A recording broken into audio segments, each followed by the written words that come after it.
Mesdames, Messieurs, bonjour, ici Michel Lacroix qui vous souhaite la bienvenue à l'émission au 19e. Cette semaine, on poursuit notre tournée des manufacturiers. On s'attarde aux bâtons hybrides et au fer du côté de Cobra et également du côté de Ping.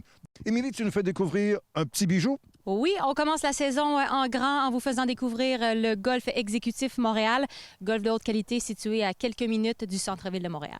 Et à la leçon, Debbie Savon-Morel nous parle des coups d'approche. Tout ça et plus encore cette semaine à l'émission au 19e. Au 19e, une présentation de RBC au service de votre réussite. En collaboration avec Mulligan Centre du Golf. Pour un nouvel élan et par les professionnels de la PGA du Québec, les experts en golf.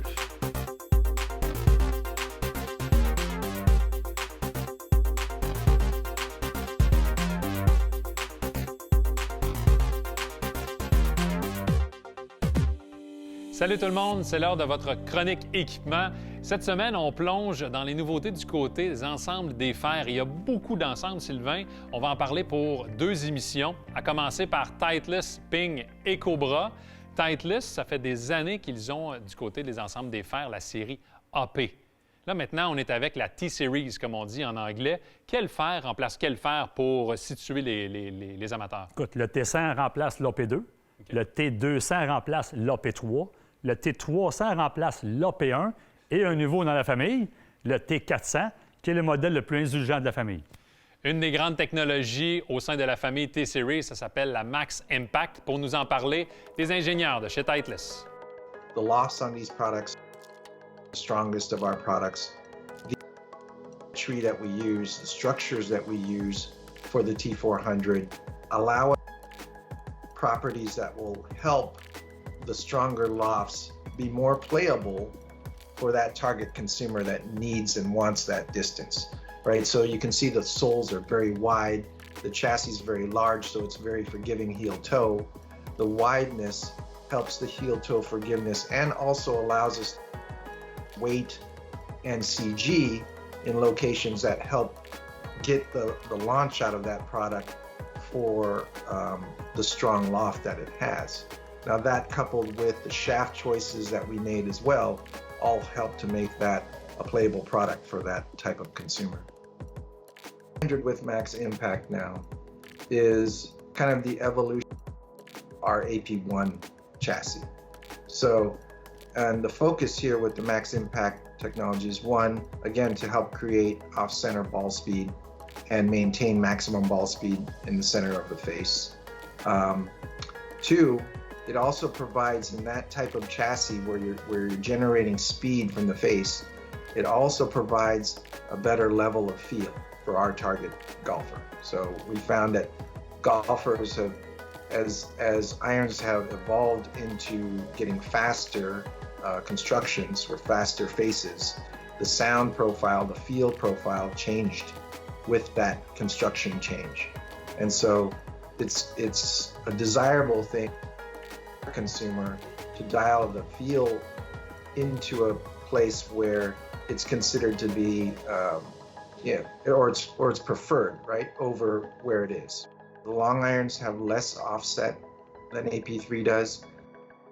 Addition of Max Impact, again, the feel difference between AP3 and T200 has been well received in our testing, and I believe it's been well received in the market as well. And you know, all of these platforms use our high-density tungsten weighting as well in the heel-toe, right? So that's a very important technology for us, especially because we use this technology in all of our T-Series irons to locate CG, to increase MOI, and have that really best combination of CG location and MOI that gives you, you know, that best combination of ball speed and launch for within each category. Pour les golfeurs élites, on a une option additionnelle, Sylvain, pour le modèle le plus profilé, le modèle T100. Oui, on a le T100 et le T100S. Les angles d'ouverture sont fermés de 2 degrés, donc une balle plus perçante pour les joueurs élites. Pour aller chercher peut-être un peu plus de distance si on en a perdu au fil des ans. C'est ce qui complète l'offre du côté de Titleist. Après la pause, on s'attaque à Ping et Cobra.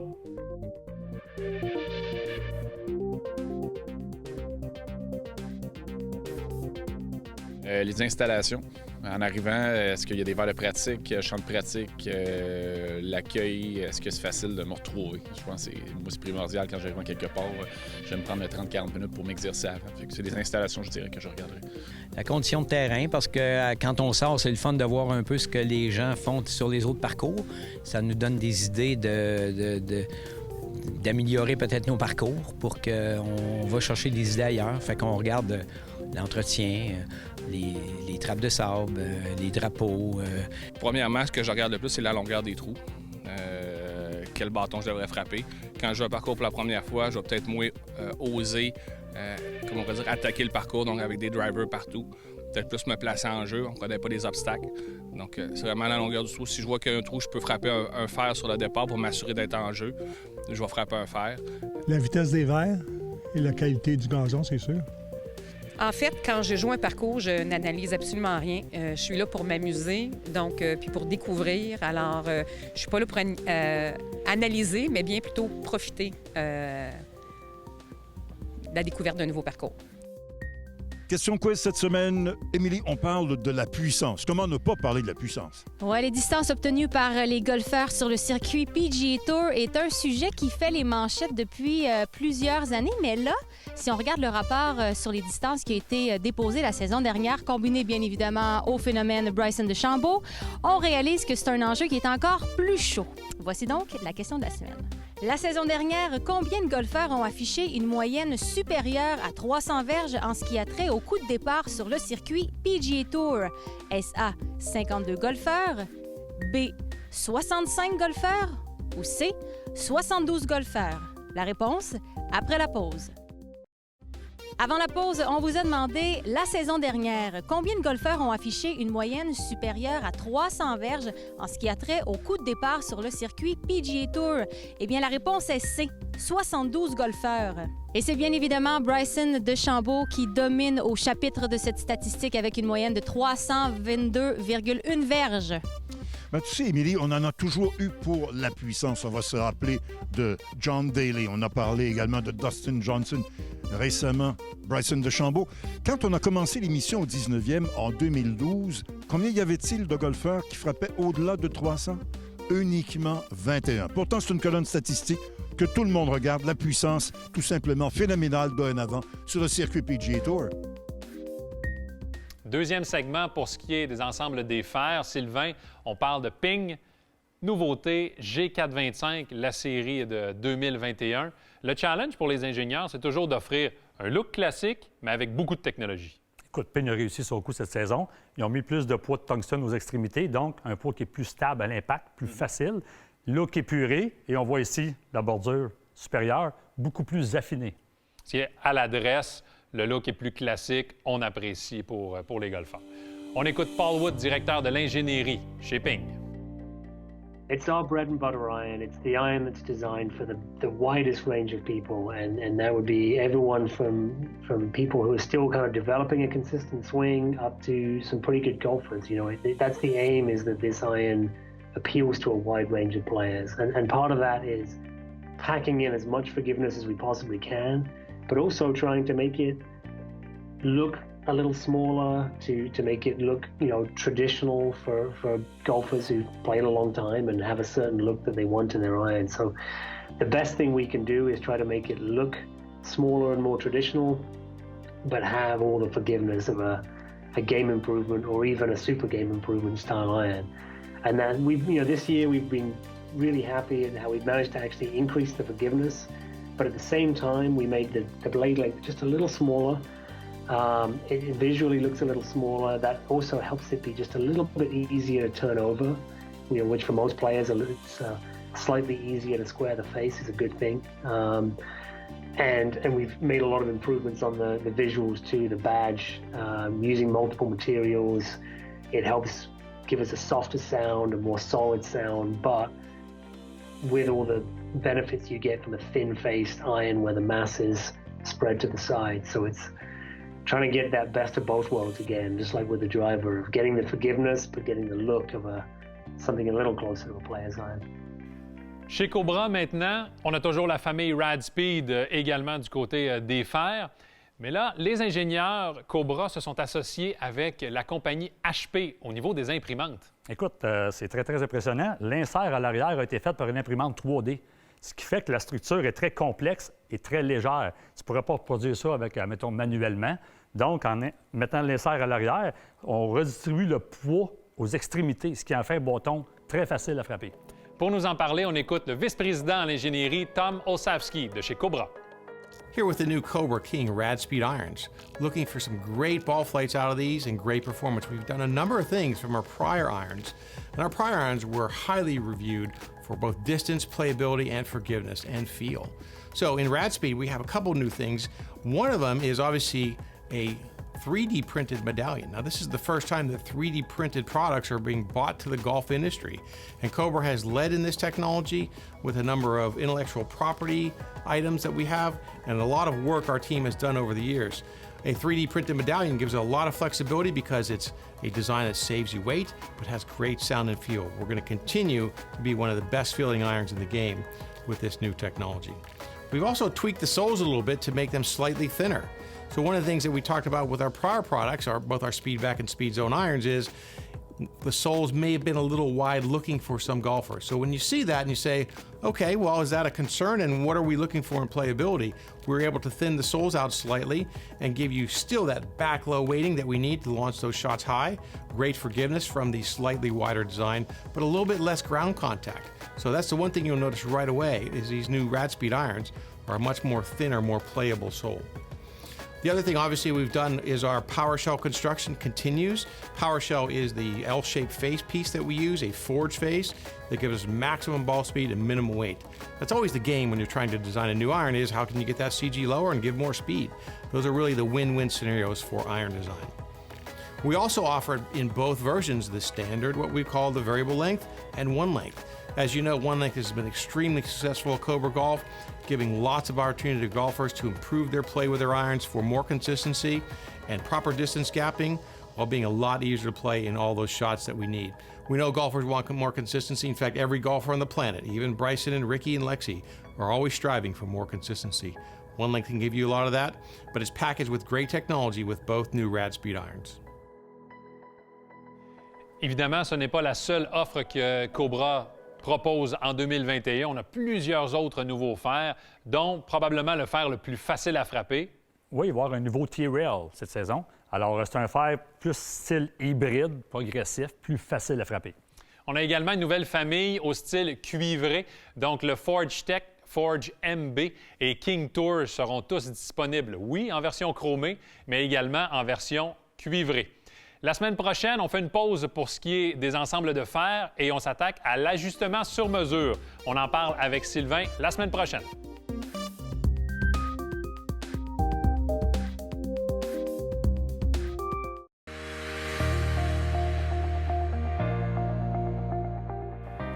C'est le moment de la capsule du nouveau golfeur, la chronique où l'on parle d'étiquette et de règlement pour que vous ayez l'air d'un golfeur ou d'une golfeuse d'expérience, même si vous êtes à vos débuts dans le sport. Et pour les autres, une révision, ça fait toujours du bien.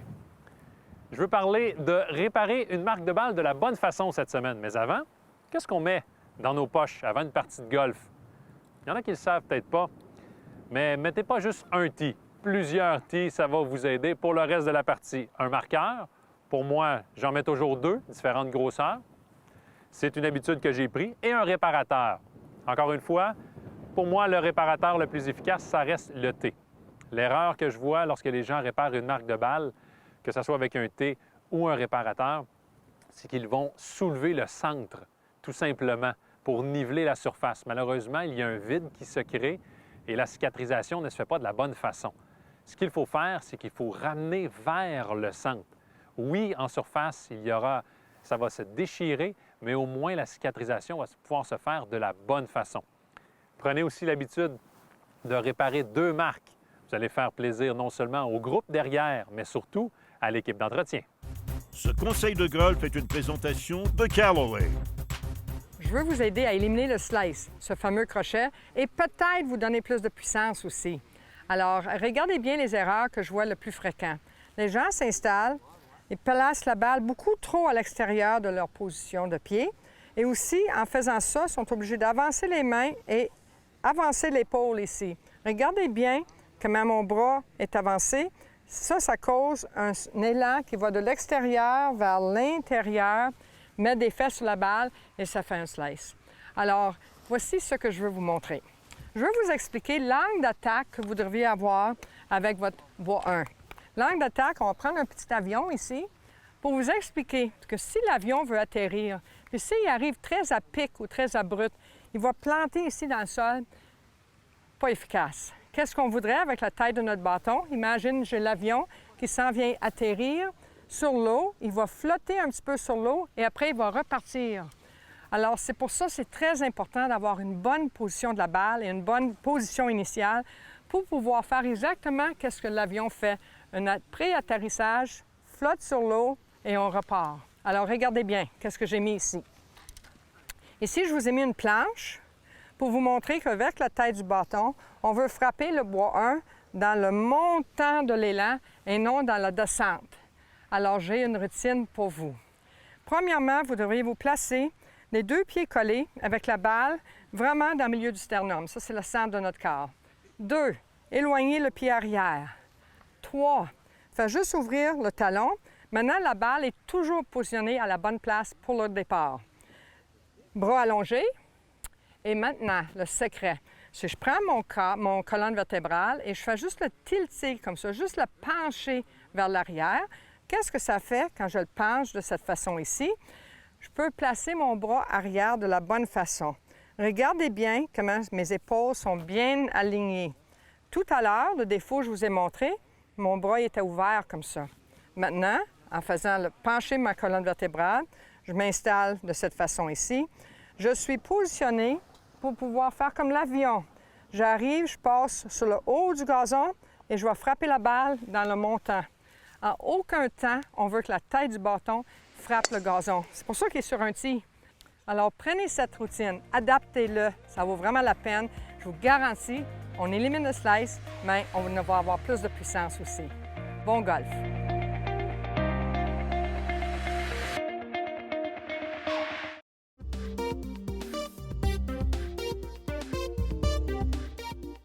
Cette semaine, on vous fait découvrir l'un des meilleurs stades et centres sportifs au monde selon le magazine Design. Vous comprendrez qu'il n'est pas question du stade olympique, mais plutôt du Golf Exécutif Montréal qui est situé à seulement 9 minutes du centre-ville.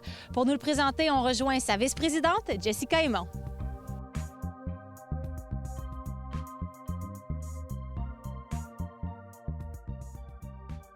Jessica, Golf Exécutif Montréal qui a ouvert ses portes en août 2018. Le clubhouse qui a déjà attiré l'attention. Vous avez remporté des prix d'architecture, entre autres 2 prix. Mais ce qui a attiré l'attention, c'est oui la conception, mais surtout la fonctionnalité. Parlons un peu du projet. Nous avons réinventé le clubhouse en combinant les espaces traditionnels avec des installations de golf de la haute technologie pour faire en sorte que le clubhouse lui-même peut devenir une destination pour pratiquer et apprendre le golf. Nous avons opté pour un design minimaliste et élégant pour garder le focus sur la nature et les installations de golf.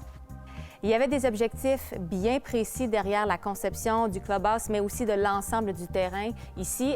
Quels sont les objectifs? Peut-être le premier? Le premier objectif, c'était de maximiser la saison de golf. L'ennemi du golf est la pluie et les prévisions météorologiques imprévisibles. Nous avons donc construit un toit géant pour s'étendre sur notre range afin de protéger nos golfeurs des éléments. Nous sommes également l'un des seuls endroits où vous pouvez vous entraîner en fin de la journée.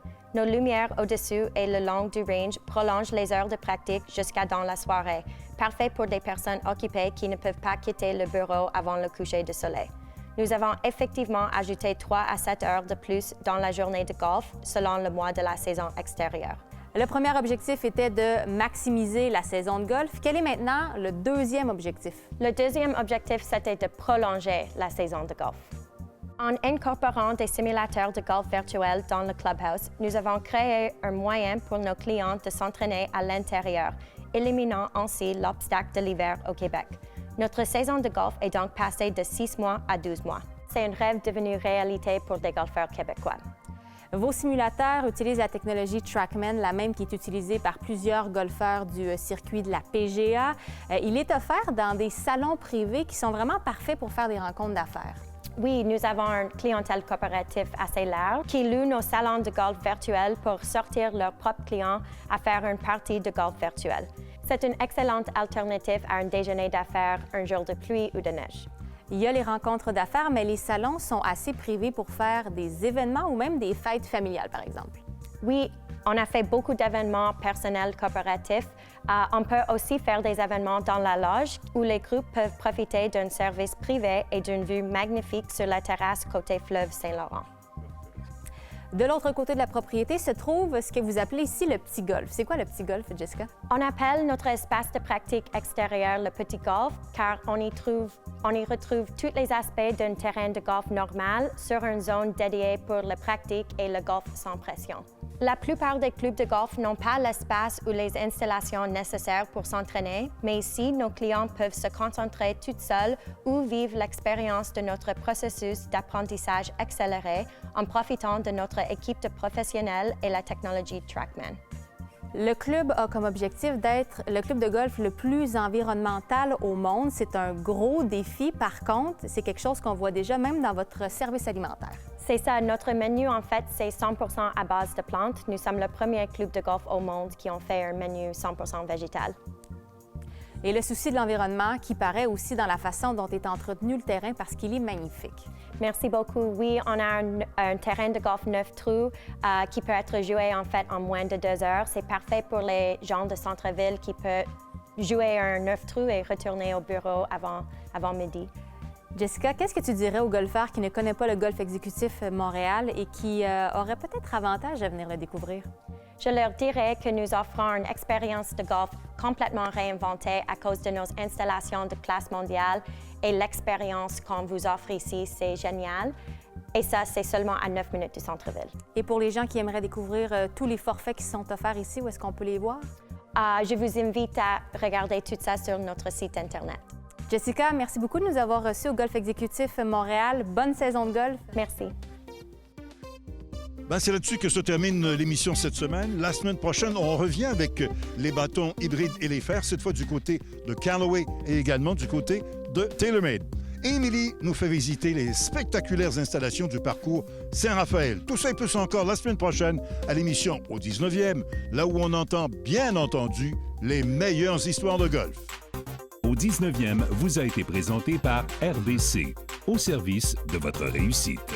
En collaboration avec Mulligan Centre du Golf, pour un nouvel élan. Et par les professionnels de la PGA du Québec, les experts en golf.